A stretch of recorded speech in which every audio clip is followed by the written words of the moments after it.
باللہ من الشیطان الرجیم بسم اللہ الرحمن الرحیم اللہم صلی علی محمد وعلی آل محمد کما صلیت علی ابراہیم وعلی آل ابراہیم انکا حمید مجید اللہم بارک علی محمد وعلی آل محمد کما بارکت علی ابراہیم وعلی آل ابراہیم انکا حمید مجید۔ میرے پیارے دوستوں اور بزرگوں، آج میں آپ سبھی کے سامنے بقرہ عید کے موقع پر حاضر ہوا ہوں۔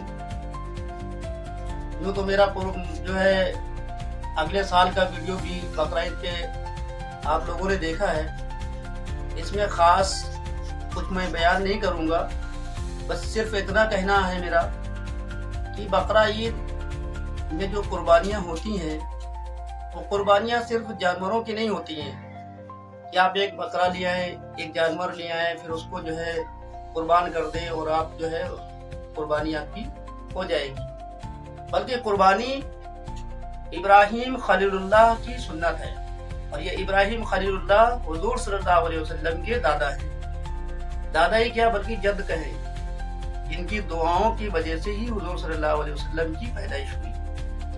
کیونکہ جب خانہ کعبہ آپ نے بنایا، اللہ کا گھر جب بنا دیا تو اللہ تعالیٰ بڑا خوش ہوا اور ارشاد فرمایا کہ اے ابراہیم، تم نے میرا گھر بنا کر کے بہت ہی اچھا گھر بنایا ہے، اتنا اچھا گھر بنایا ہے کہ میں بہت خوش ہو گیا، اور میں تمہیں اس کے مزدوری میں اجرت کے طور پر کچھ دینا چاہتا ہوں، لہذا تم مانگو جو مانگنا ہو۔ تو دادا ابراہیم جو کہ جانتے تھے، ہر نبی کو پتہ یہ پہلے سے بتایا جا چکا ہے کہ آپ حضور صلی اللہ علیہ وسلم کون ہیں اور وہ جو ہے کب آئیں گے۔ تو ابراہیم علیہ السلام نے اللہ تعالیٰ سے عرض کیا کہ اللہ تعالیٰ میں جو مانگوں گا مجھے ملے گا، تو اللہ تعالیٰ نے فرمایا ہاں تو تم مانگو گے وہ ملے گا۔ تو انہوں نے کہا کہ یا رسول اللہ، اے اللہ ہمیں حضور صلی اللہ علیہ وسلم کا جو ہے باپ بنا دے۔ تو اللہ تعالیٰ نے فرمایا کہ نہیں، تم باپ نہیں بن سکتے، ہاں تمہاری نسل سے ضرور آئیں گے۔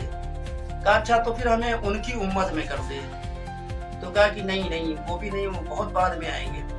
کہا اچھا ان کو ہماری امت میں کر دے۔ کہا یہ بھی نہیں، وہ پیغمبر آخر الزمان ہے۔ مطلب انہوں نے اللہ کے رسول صلی اللہ علیہ وسلم کو مانگنے میں یہ ساری باتیں کہیں، لاسٹ میں جو ہے وہ کہنے لگے کہ اللہ جب میں نے تیرا گھر بنایا اور تم مجھے میرے مقصد کے مطابق جو ہے میری اجرت دینا چاہتا ہے، میری مانگ کے مطابق میری اجرت دینا چاہتا ہے، تو پھر مجھے محمد رسول اللہ صلی اللہ علیہ وسلم کا باپ نہیں تو دادا ہی بنا دے۔ تو اللہ تعالیٰ نے پھر ان کی دعا کو قبول فرمایا، جس کا قرآن پاک میں ذکر بھی ہے، لا اقسم بہذا البلد وانت حل بہذا البلد ووالد وما ولد، یہ قسم کھاتا ہوں میں اپنے شہر مکہ کی جہاں میرا گھر ہے، اور جس ہستی نے گھر بنایا اور گھر بنانے کی اجرت میں محبوب آپ کو اپنا بیٹا، اپنا پوتا ہونے کے لیے مانگ لیا، یعنی آپ کا دادا ہونے کے لیے مانگ لیا، اس ابراہیم علیہ السلام کی دعا وہاں پر یہ تھی کہ یا رسول اللہ، اے اللہ مجھے رسول اللہ صلی اللہ علیہ وسلم کو عطا کر دیں۔ تو اللہ تعالیٰ نے ان کی دعا کو قبول فرمایا، اور ان کے بیٹے حضرت اسماعیل علیہ السلام جن کی قربانی ہوتی، انہی کی نسل سے حضور صلی اللہ علیہ وسلم کو اللہ تعالیٰ نے دنیا میں پیدا فرمایا۔ اس کے برعکس اگر دیکھیں تو ابراہیم علیہ السلام کے جو دوسرے بیٹے ہیں جن کا نام حضرت اسحاق علیہ السلام ہے، حضرت اسحاق علیہ السلام سے بنی اسرائیل کے تمام انبیاء علیہ السلام ہیں، جس میں حضرت یوسف علیہ السلام ہے، حضرت یحییٰ علیہ السلام ہے، حضرت زکریا علیہ السلام ہے، حضرت موسیٰ علیہ السلام ہے، اور پوری بنی اسرائیل حضرت یعقوب علیہ السلام اور حضرت ایوب علیہ السلام، یہ سارے لوگ پھر حضرت اسحاق علیہ السلام کی اولاد میں سے پیدا ہوئے، اور حضور صلی اللہ علیہ وسلم کو صرف اسماعیل علیہ السلام سے ہی اللہ تعالیٰ نے پیدا فرمایا۔ اسماعیل علیہ السلام چونکہ حضرت دادا ابراہیم علیہ السلام کے پہلے بیٹے تھے اور بڑے جان سے عزیز بیٹے تھے، تو جب آپ کا امتحان لینا چاہا اللہ تعالیٰ نے، تو اللہ تعالیٰ نے اپنے فرشتوں سے کہا کہ دیکھو میرا خلیل ہے، میرا دوست ہے، خلیل کہتے ہیں دوست کو، میرا دوست ہے، وہ میرے لیے ہر ممکن کوشش کرتا ہے، میرے لیے جیتا ہے، میرے لیے ہی سانسیں لیتا ہے۔ تو فرشتوں نے کہا کہ اے اللہ تعالیٰ تو انہیں خلیل کہتا ہے، اپنا دوست کہتا ہے، تو ان کا امتحان تو بھی لے، کیا وہ تیری اس محبت میں کھرے اترتے ہیں؟ تو اللہ تعالیٰ نے فرمایا ٹھیک ہے امتحان لے لیتے ہیں۔ تو سب سے پہلا تو امتحان ان کا یہ آگ میں ڈالا گیا، اور ہر چیز ان کے مدد کے لیے پہنچی. فرشتے مدد کے لیے پہنچے, ہوائیں مدد کے لیے پہنچی, پانی مدد کے لیے پہنچا. سب کو آپ نے یہی جواب دیا کہ اگر تم اللہ کے حکم سے آئے ہو تو ٹھیک ہے, اگر اللہ کے حکم سے نہیں اپنی مرضی سے آئے ہو تو کوئی ضرورت نہیں, یہ میرا امتحان ہے اللہ تعالیٰ کی بارگاہ. اور اس امتحان میں کامیاب ہوئے. پھر کہا اس سے بات نہیں بنی تو کہا اور جو ہے امتحان لیا جائے, ایسا امتحان لیا جائے جس سے وہ تھوڑا کترائیں. تو اللہ تعالیٰ نے فرمایا اچھا ٹھیک ہے وہ بھی کر لیتے ہیں. تو ایک شب خواب آتا ہے اور خواب میں تو دیکھتے کیا ہے کہ اللہ تعالیٰ کا حکم ہو رہا ہے کہ ابراہیم قربانی پیش کرو. تو صبح اٹھے اور آپ نے جو ہے 100 اونٹوں کی قربانی پیش کر دی. دوسرے دن پھر خواب آتا ہے, وہی خواب کہ ابراہیم قربانی پیش کرو. صبح اٹھے اور آپ نے پھر 100 اونٹوں کی قربانی کر دیا. تیسرے دن پھر وہی خواب آتا ہے قربانی کرو. تو پھر آپ اٹھے اور 300 اونٹوں کی ایک ساتھ قربانی کی. چوتھے دن جب خواب آیا تو اس میں یہ ہوا کہ ابراہیم تم اس چیز کی قربانی پیش کرو جو تم سے تمہاری جان سے زیادہ عزیز ہو, جس کو تم بہت زیادہ عزیز سمجھتے ہو, جس کے لیے تم جینا پسند کرتے ہو, جس کے لیے تم جو ہے ایک لمحہ اوجھل ہونا نہ پسند کرو, ایسی چیز کو قربان کرو. تو چنانچہ حضرت ابراہیم علیہ السلام سمجھ گئے کہ یہ اشارہ کس کی طرف ہے. وہ اشارہ کسی اور کی طرف نہیں بلکہ حضرت اسماعیل علیہ السلام کی طرف تھا. تو انہوں نے تجویز کی کہ یہ تو اسماعیل کی طرف نشانی ہے, اشارہ ہے, لہذا اسماعیل علیہ السلام کو لے جا کر کے جنگل میں اور ان کو قربان کرنے کے لیے گڑھا تیار کیا گیا. یہ پورا وستار سے آپ واقعہ سن چکے ہوں گے اور تمام یوٹیوب میں تمام علماء دین سے یہ سن چکے ہوں گے. میں وستار میں بتانا چاہتا ہوں. اور انہوں نے حضرت اسماعیل علیہ السلام کو میں شارٹ میں بتا رہا ہوں کہ گڈھے میں لٹایا گیا اور ان کے ہاتھ پیر باندھ دیے گئے, خدا آنکھوں میں پٹی باندھ لی اور چھری چلانے لگے. لہذا چھری نہیں چلی. بعد میں ہر نبی کا معجزہ ہوا کرتا ہے کہ ہر چیز ان سے بات کر سکتی ہے. جیسے حضرت سلیمان علیہ السلام ہواؤں پہ اور تمام مخلوقوں سے, حضرت لقمان علیہ السلام جیسے درختوں سے بات کرتے تھے, اس طرح ابراہیم علیہ السلام سے وہ چھری بات کرنے لگی کہ اے ابراہیم خلیل اللہ مجھ پر آپ غصہ نہ کریں, میں تو اس رب کائنات کے حکم کے بغیر نہیں چل رہی جس نے مجھے روک رکھا ہے. چنانچہ انہوں نے پھر دوبارہ چھری کو چلایا اور تب تک اللہ تعالیٰ نے جبریل امین علیہ السلام کو حکم دیا کہ جبریل کیا دیکھ رہے ہو, میرا خلیل تو امتحان میں پاس ہو گیا, لہٰذا اب تم جاؤ, جلدی جاؤ اور جنت سے دمبا لے کر کے جاؤ اور دمبے کو اسماعیل کی جگہ لٹا دو. چنانچہ حضرت جبریل امین علیہ السلام کی پرواز پلک جھپکی اور زمین پہ آ گئے اور دمبے کو اسماعیل علیہ السلام کی جگہ پر لٹایا اور ان کو کھڑا کر لیا. چھری چلی, دمبا ذبح ہوا اور اسماعیل علیہ السلام جو ہے حضرت جبریل امین علیہ السلام کے بغل میں کھڑے مسکرا رہے. آپ نے آنکھوں کی پٹی کھولی, دیکھا تو دیکھ کر دنگرے گئے کہ اسماعیل علیہ السلام سامنے کھڑے, اور پھر زمین کی طرف دیکھا تو دمبا. تو سارا ماجرا تو جبریل علیہ السلام نے پھر انہیں سارا کچھ بتایا کہ اے ابراہیم علیہ السلام اللہ تعالیٰ تمہارا امتحان لینا چاہتا تھا جس بھی امتحان میں آپ پاس ہو گئے اور یہ اللہ تعالیٰ کا حکم ہے. اور جہاں سوچو کہ اللہ تعالیٰ کیوں حضرت اسماعیل علیہ السلام کو ذبح کرواتے, کیوں ذبح کرواتے, جبکہ یہ کھلی کھلی دعا ہے, کھلی کھلی نشانیاں ہے کہ حضرت اسماعیل علیہ السلام کی ہی نسل سے حضور کو آنا ہے. تو اس لیے وہ کیسے قربان ہونے دیتے, ایک امتحان تھا اور اس امتحان میں ابراہیم خلیل اللہ پاس ہوئے. اب یہی سنت حضور صلی اللہ علیہ وسلم کی دور حاضرہ میں حضور صلی اللہ علیہ وسلم کی سنت بن گئی. یعنی ابراہیم علیہ السلام کی یہ سنت حضور نے اپنائی اور حضور صلی اللہ علیہ وسلم نے ارشاد فرمایا کہ قربانیاں پیش کرو اس طرح جس طرح میرے دادا ابراہیم علیہ السلام نے کی. قربانی صرف جانور کو لا کر کے ذبح کر لینے کا نام ہی قربانی نہیں ہے, بلکہ وہ جان سے زیادہ عزیز چیز کی قربانی, جیسے نفس کی قربانی. انسان کا نفس زندہ رہتا ہے اور انسان اپنے نفس کے مطابق آج جی رہا ہے اور جو وہ چاہتا ہے وہی, جو نفس چاہتی وہی اس کے ساتھ وہی انجام ہونے لگتا ہے. مثال کے طور پر جیسے بھی ہم سوچ لیں کہ آج ہمیں سیب کھانا ہے, بہت دن سے سیب نہیں کھایا, یہ ہماری خواہش نہیں ہے, ہمارا دل کا کہنا نہیں ہے, بلکہ یہ نفس کی خواہش ہے. جیسے بہت دن ہو گیا ہمیں گوشت نہیں ملا, ہم گوشت کھانا چاہتے ہیں, یہ نفس کی ہے, دل کی نہیں. تو جو نفس کا عادی ہو جایا کرتا ہے اس نفس کو قربان کرنے کا ہی نام قربانی ہے. یعنی اس نفس کو مار دو اور اللہ کی راہ میں صدق دل سے ثابت قدم رہو. یعنی اگر نہ بھی چاہتے ہوئے بھی کوئی سامان ہے, ہم نے تو بڑے بڑے بزرگوں کو دیکھا ہے کہ ان کا دل تو ایسا ہوتا تھا کہ آج بھنا گوشت کھانے کی ان کے دل نے کہی ہے, تو بھنا گوشت لاتے سامنے رکھتے اور اس کو دیکھتے رہتے اور پھر بھی نہ ایک بوٹی بھی زبان پہ نہ رکھتے. لوگوں نے پوچھا تو کہا یہ نفس کی خواہش تھی, اور نفس کیوں ہم سامنے لا کر کے رکھ کر کے نفس کو مار رہے ہیں کہ ہم तेरी ख्वाहिश नहीं पूरी कर सकते। अगर हम तेरे आदी बन जाएंगे, तेरी ख्वाहिश पूरी करने लग जाएंगे, तो फिर हम अल्लाह से दूर हो जाएंगे। अल्लाह की जो कुर्ब है वो हमको हासिल नहीं होगा, क्योंकि हमारा जो अल्लाह का कुर्ब है वो दिल से है, कल्ब से है। जब कल्ब हमारा अल्लाह की तरफ होगा तो दुनिया की तमाम नफसानी चीज़ों से हम दूर हो जाएंगे, बचे रहेंगे। और हर नफसानी ख्वाहिश यही होती है कि हम दुनिया में हैं तो दुनिया की तमाम लज्जतें हम हासिल करें, जबकि इसका उल्टा है, यानी बरक्स है कि अल्लाह ताला उन तमाम नफसानी ख्वाहिशात में काबू पाने के लिए ही दुनिया में हम सबको भेजा है, ताकि हम अल्लाह के कुर्ब को हासिल कर सकें। इसी तरीके जब हम कुर्बानी करते हैं तो सबसे पहला तो हम ये रियाकारी करने लग जाते हैं। आपने देखा होगा कि 10 दिन पहले से ही जानवर लाते हैं, अच्छा तगड़ा जानवर लाते हैं, और जानवर लाने के बाद फिर उसको जो है दिखावा के तौर पर जो है मार्केट में लोगों में टहलाने घुमाने ले जाते हैं, ताकि अक्सर लोग देखें और फिर पूछें कितने का लाए हो भाई साहब। तो फिर हम बड़े फक्र से बताएं हम तो 50,000 का लाए हैं, हम तो 40,000 का लाए हैं। तो फिर कुर्बानी वहीं से नाकिस हो गई, फिर वो आपकी कुर्बानी नहीं बल्कि दिखावा हो जाएगा। इससे बचें, ये कोई बुरी बात नहीं है जो मैं आपसे कह रहा हूँ। आपको लग जरूर बुरी रही होगी, लेकिन ये बात सच्चाई है कि आप अल्लाह के लिए, अल्लाह की जात के लिए, अल्लाह की रजा के लिए, अल्लाह के रसूल सल्लल्लाहु अलैहि वसल्लम के फरमान के लिए कुर्बानी पेश कर रहे हैं। लिहाजा अपनी कुर्बानी की हिफाजत करें जिस तरह अपनी ईमान की हिफाजत करनी है।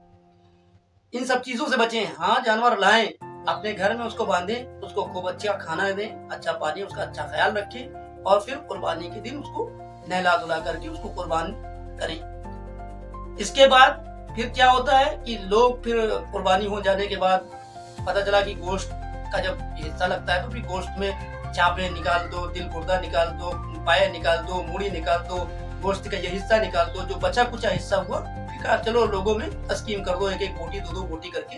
तो ये बिल्कुल गलत है। ऐसी कुर्बानियां अल्लाह की बारगाह में कबूल नहीं है। क्यों?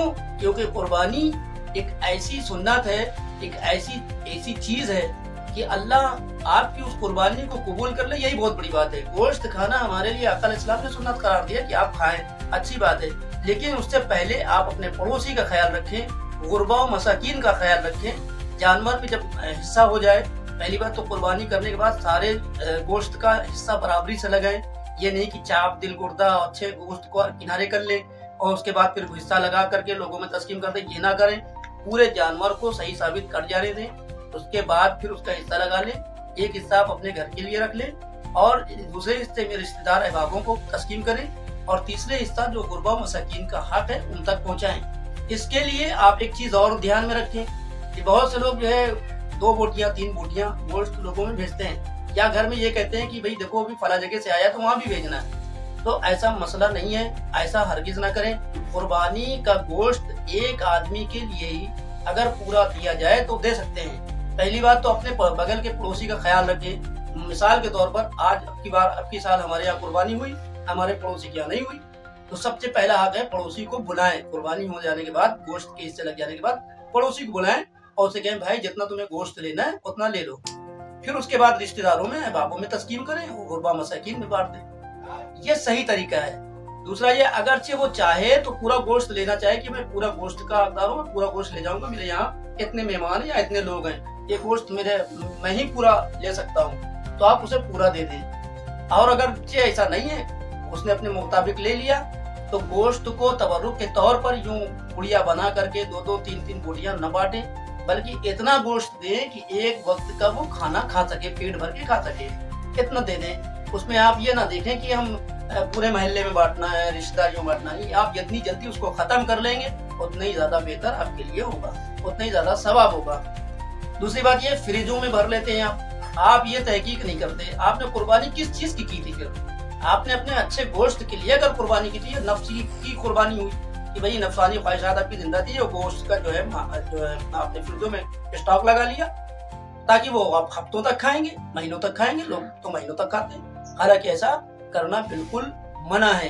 3 दिन तक ही कुर्बानी का गोश्त खा सकते हैं। इसीलिए कुर्बानी 3 दिन तक होती भी है कि पहले दिन का गोश्त अगर खत्म हो जाए तो दूसरे दिन तक चल जाए, तीसरे दिन तक चल जाए। तो इस तरीके से आप कुर्बानी का गोश्त खाएं और दूसरों तक पहुंचाएं, उसकी बर्बादी न लगे। बहुत से लोग कुर्बानी का गोश्त लेने के बाद उसकी बर्बादी लगा लेते हैं, ले तो आते हैं बजट, लेकिन वो बर्बाद होने लगता है, फेंकना पड़ता है, लोग इधर उधर फेंकने लगते हैं। तो ऐसा न करें। तीसरी बात ये तो कुर्बानी करते वक्त अपने जानवरों की नुमाइश ना करें, यानी कुर्बानी के वक्त आप उनके वीडियो ना बनाएं, उनका जो है फिर आज इंटरनेट सोशल मीडिया का ज़माना है, उससे परहेज करें, क्योंकि उससे दूसरे लोगगों को हाथ होता है, दूसरे लोगों को तकलीफ होती है और इससे बदतमीजी इस्लाम में बदगुमानी भी फैलती है। लिहाजा ये हमारा अंदरूनी मसला है, हमारे इन मसलों को अंदर ही रहने दें तो ज़्यादा बेहतर है। इन सब चीज़ों से बचें, क्योंकि ये दिखावा है और अल्लाह को दिखावा पसंद नहीं है। एक चीज़ और ये ध्यान में रखें कि हमने बहुत से लोगों को देखा है, और बड़े माजरत के तौर पर मैं ये बात कहना चाहता हूँ, अगर जिन हजरात को मेरी बात बुरी लगे तो उनसे भी मेरी माजरत है, लेकिन इस पर गौर करें कि घर में जानवर लाते हैं, बकरा वगैरह पालते हैं, पालने के बाद वो जब बड़े हो जाते हैं उनको 20,000, 25,000, 50,000 का जानवर बेच डालते हैं, बकरे को बेच डालते हैं, और उसके बाद क्योंकि साहिब निसाब है तो अब उनको भी कुर्बानी करना है, तो वो जाके सीधे मौलाना साहब के पास, मदरसे के हाफिज जी के पास जा करके वो हिस्से की बात करते हैं, भैया हिस्सा जो है कितने का है, ले ले हिस्सा, ले ले, हमारा भी ले लीजिएगा। तो उनके लिए बड़ी सख्त मेरी बात है, और उसको जो है आप बुरा न माने, मेरी बात पर गौर करने तो ज्यादा बेहतर होगा कि अगर आपने 40,000, 50,000 का बकरा बेचा है तो आप बकरे पर क्यों नहीं कुर्बानी की। आप 4 बकरे आपने पाले, एक बकरा कुर्बानी कर देते, आपने सोचा कि 40,000 रुपए, 20,000 रुपए का जो है बकरा मेरा चला जाएगा, क्यों ना हम 6,000, 5,000 का हिस्सा ले लें, कुर्बानी तो है, फॉर्मेलिटी हो जाएगी। तो ऐसा ना करें, ऐसी कुर्बानी आपके मुंह पर फेंक दी जाएगी, ऐसी कुर्बानी करने से कोई फायदा नहीं है। लिहाजा अगर आपने 4 बकरे पाले, 3 बकरे आपने बेच दिए तो वो आपका फायदा है, आपको अल्लाह ताला की तरफ से इनाम है। एक बकरा आप कुर्बान करें अल्लाह की राह में, क्योंकि जाहिर सी बात है वो घर में पला हुआ बच्चा है, और हिस्से में फॉर्मेलिटी ना अदा करें। ऐसा हमने बहुत से लोगों को देखा है, ऐसे लोगों की कुर्बानियां कबूल नहीं होंगी। ये खुली खुली बातें हैं। क्यों? क्योंकि आपने तो पैसे की बचत की ना। दूसरी बात ये, एक घर में 7 लोग रहते हैं और जो साहिब निसाब हैं उन पर कुर्बानी वाजिब है, जिस तरह ज़कात और फितरा वाजिब है। अब ये एक घर में 7 लोग हैं, 7 लोगों के पास माल है, 7 लोग साहिब निसाब हैं, करीब करीब आज तो सभी लोग साहिब निसाब हैं। उसके बाद ये कह देते कुर्बानी हमारे अब्बा जान कर तो ना है, अम्मा जान कर तो नहीं है। अब्बा और अम्मा की कुर्बानी कर देने से आप नहीं बचने वाले हैं। अगर आपके पास साहिब निसाब होने की दौलत है, यानी उसकी माली हैसियत है, या उतना बड़ा कारोबार है, या उतने आपके पास जो है प्लाट वगैरह है, या उतना बिजनेस आपका चल रहा है, तो आप भी साहिब निसाब हैं। बाप वो अपनी जगह साहिब निसाब है, वो अपनी करेंगे, माँ साहिब निसाब है तो वो अपनी करेंगी, आप अपने साहिब निसाब है तो आप करेंगे। आपके घर में 7 भाई 8 भाई हैं, वो सब साहिब निसाब है तो वो सब अपनी अपनी कुर्बानी पेश करेंगे। यहाँ तक कि आपकी बीवी के पास अगर गहने हैं, जेवर हैं, तो वो भी साहिब निसाब हैं, वो अपनी अलग करेंगी। ये नहीं कि एक घर में एक आदमी ने कुर्बानी कर दी तो बात खत्म हो गई, हमारे यहाँ हो गई कुर्बानी। नहीं, ऐसा नहीं है। अल्लाह ताला की यहाँ बड़ी पकड़ है और बड़ी पूछ होगी। लिहाजा इन सब चीजों से आप बचें और ये सब जानकारियां आप रखें अपने ज़हन। आज तो इंटरनेट का जमाना, हर मौलाना अपनी बात करेगा, हर चीज मौजूद है। लिहाजा जो सच्चाई वाली बातें हैं वो आपको बहुत कम ही मिलेंगी, गुमराही वाली तो बहुत ज्यादा मिल जाएंगी। लिहाजा ये मेरी बात जो बिल्कुल सच है और परफेक्ट है, कड़वी जरूर है, लेकिन इस पर गौर करें। अगर आप साहिब निसाब हैं तो आप पर भी कुर्बानी, और आपके भाई पर भी कुर्बानी, आपकी बीवी पर भी कुर्बानी, आपकी माँ पर भी कुर्बानी, और आपके वालिद पर भी कुर्बानी। इस तरीके से कुर्बानी से आप मुंह ना मोड़ें कि आप बहुत महंगाई हो गई है, बड़ा जानवर महंगा आ रहा है तो अब हमारे अब्बा ने कर दिया बात पूरी हो गई, हमारे बड़े ने कर दिया तो बात पूरी हो गई। नहीं, आप अगर साहिब निसाब है तो आप पर भी वही है। एक तो ये बात हो गई। दूसरी बात ये कि जो हिस्से ले लेते हैं तो उनके लिए भी एक खास बात मैं कहना चाहूंगा कि जिस जगह आप हिस्से ले रहे हैं, सबसे पहले तो आप उस जानवर को पहले देखें कि उस जानवर में कोई नुक्स तो नहीं है, जानवर ठीक ठाक तो है। दूसरी बात यह कि जानवर देखने के बाद हिस्सेदार उसमें कितने हैं, और उन हिस्सेदारों से आपकी मुलाकात है कि नहीं, आपकी जान पहचान है कि नहीं। अगर नहीं है तो उनसे पूछे कि इसमें कितने लोग हिस्सेदार हैं और वो कौन कौन लोग हैं। फिर मामूल के तौर पर यह है कि जब जिस वक्त कुर्बानी हो तो जिसके नाम कुर्बानियां होती हैं, जिनके नाम से हुआ करती हैं, तो वो लोग उस वक्त तक कुछ खाया पिया नहीं करते जब तक कि हल्कों में छुरी ना फेर जाए। तो छुरी फेरते वक्त उन सबों का होना भी वह जरूरी है, यानी जिस वक्त कुर्बानी हो रही हो उस वक्त उस जगह पर वो 7 हिस्सेदार मौजूद हों, और फिर उसके बाद वो अपना अपना मुंह झूठा करेंगे। ऐसा तो बकरा ईद की दिन हुजूर सल्लल्लाहु अलैहि वसल्लम का फरमान है कि बकरा ईद के दिन नमाज जल्दी पढ़ने के लिए हुक्म दिया गया और कहा कि बगैर मुंह झूठा किए हुए जाए, और फिर जब नमाज हो जाए तो उसके बाद फिर आप अपना कुर्बानी पेश करें जो साहिब निसाब है, फिर उसके बाद अपना मुंह झूठा करें। तो ये इसलिए नहीं बयान किया, और ये साहिब निसाब ही नहीं बल्कि उन लोगों के लिए भी है जो साहिब निसाब नहीं है। तो कहा गया जब चांद दिख जाए तो फिर अपने बाल, अपने नाखून न तरसे, नमाज ईद के बाद फिर वो जो है नाखून वगैरह, बाल वगैरह तरसे, तो ये उनकी कुर्बानी का सवाब मिलेगा। इसी तरीके जिस इंसान पर कुर्बानी, तो वो जब तक से नहीं मुंह झूठा कर सकता जब तक कि उसकी हलकुम पर छुरी न चल जाए, यानी ये दबिया न हो जाए। तो इसका ख्याल रखें। आप हिस्सा ले लेते हैं मौलाना साहब से, हाफिज जी से, मदरसे वालों से, फिर उसके बाद आप भूल जाते हैं कि वो जानवर कैसे का है क्या नहीं, वहाँ जाते भी नहीं आप, और फिर फोन में बात कर लेते हैं, हाफिज जी कुर्बानी हो गई, मौलाना साहब कुर्बानी हो गई, बस इतना पूछ लिया। मन चाहा तो गोश्त लाए, नहीं तो कहिए हाफिज जी वही बंटवा दीजिए। ये सब ना करें, ये सब गलत चीजें हैं।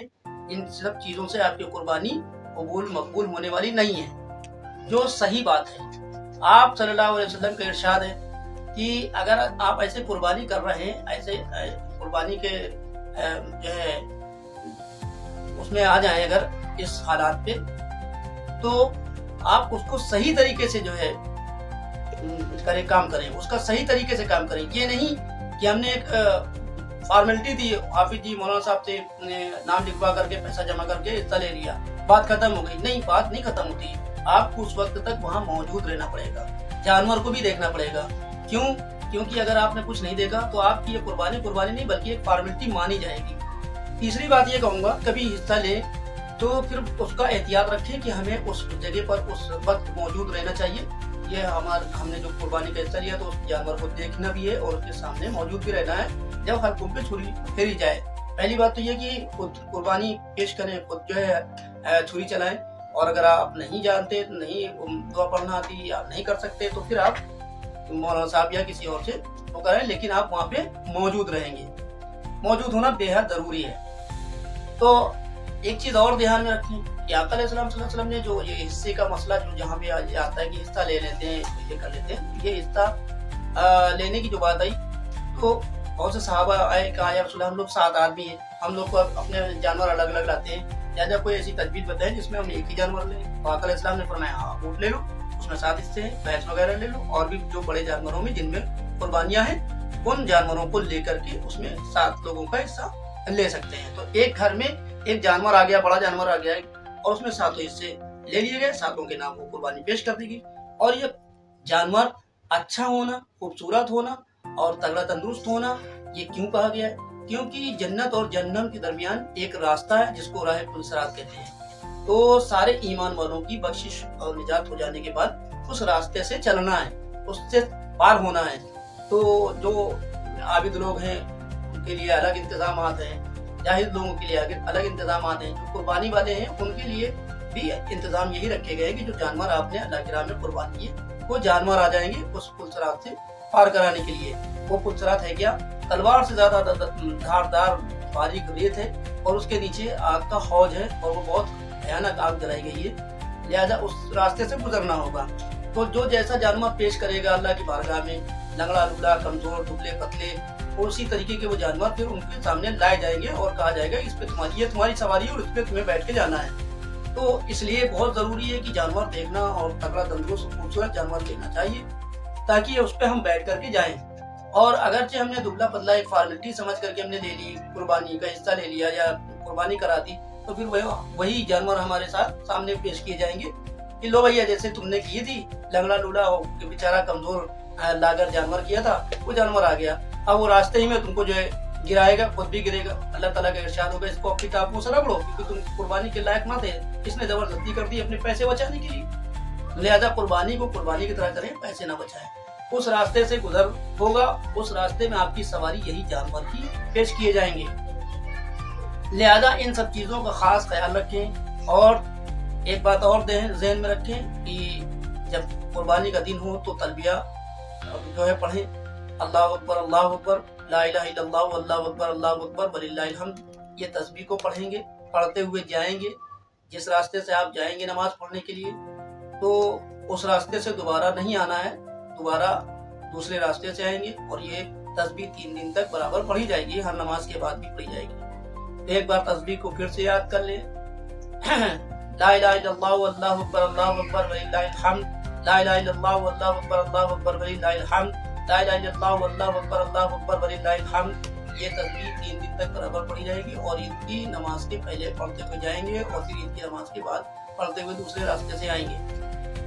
और इस नमाज को निहार मुंह यानी बासी मुंह पढ़ना है, इसीलिए इसको जल्दी पढ़ा जाता है। फिर उसके बाद जब नमाज से फारिग हो जाए तो फिर कुर्बानी वगैरह जिनकी है वो कुर्बानी पेश करके अपना मुंह झूठा करेंगे और फिर बाद में आप लोग भी अपना अपना मुंह झूठा करेंगे। लिहाजा जितनी बातें मैंने अब तक कही हैं उनमें जो भी चीज़ें गलत लगी हों उसको नज़रअंदाज फरमाइएगा। गुजारिश है कि मेरे बोलने में जो कुछ गलतियाँ हुई हों उसे माफ़ फरमाइएगा, लेकिन जो मैंने कही हैं वो हक बात कही है, उस पर ज़रा गौर कीजिएगा और उस पर अमल करने की कोशिश कीजिएगा। इंशाअल्लाह आमीन। अगले हफ्ते फिर एक वीडियो में मुलाकात होगी, तब तक के लिए अल्लाह हाफिज़। और एक चीज़ और है, आपसे मेरी बड़ी मोहब्बताना अजीज़ाना गुजारिश है कि मेरे चैनल इंडियन फ्रेंड्स को ज़रूर से ज़रूर सब्सक्राइब करें, मेरे वीडियो को लाइक करें और दूसरों तक शेयर भी करें और घंटी का बेल आइकन ज़रूर बजा दें ताकि मेरी आने वाली वीडियो की नोटिफिकेशन आपको मिल जाए। तब तक के लिए अल्लाह हाफिज़।